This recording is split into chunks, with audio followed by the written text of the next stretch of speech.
دخل الفريقان وكلاهما عينه على نقاط المباراة. أربيل بدأ مهاجما منذ البداية، لكن التسرع وعدم التركيز أفقده العديد من الفرص، وبالمقابل اعتمد فريق الكويت على الهجمات المرتدة. في الدقيقة 39 انطلق روجيرو وسط عدد من مدافعي أربيل ليعرقله أوس إبراهيم من الخلف، وكانت النتيجة طرده والحصول على ضربة حرة في مكان خطر. سجل الجراح العتيقي الهدف الأول للضيوف من تلك الضربة الحرة، لم يحرك لها ساكنا الحارس محمد قاصد.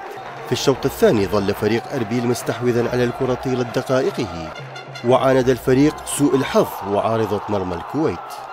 في الدقيقة 79 ومن هجمة مرتدة سريعة سجل بوريس لاندري الهدف الثاني، مستغلا خروج محمد قاصد الخاطئ من مرماه ومنهيا آمال أربيل في تعديل النتيجة.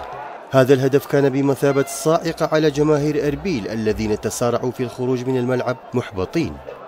وصرح مدرب الكويت في المؤتمر الصحفي بأن خطته لهذه المباراة كانت ناجحة، وبعكس ما يفهمه بعض المدربين بأن الهجوم المستمر سيكسبه المباراة.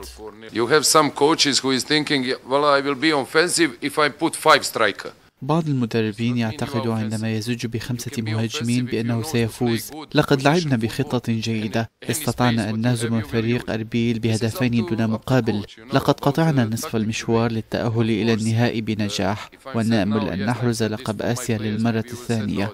ومن جانبه قال مدرب أربيل أيوب أوديشو بأن الكادر التدريبي واللاعبين يتحملون الخسارة، وبين بأنه سيجازف في المباراة القادمة أمام الكويت.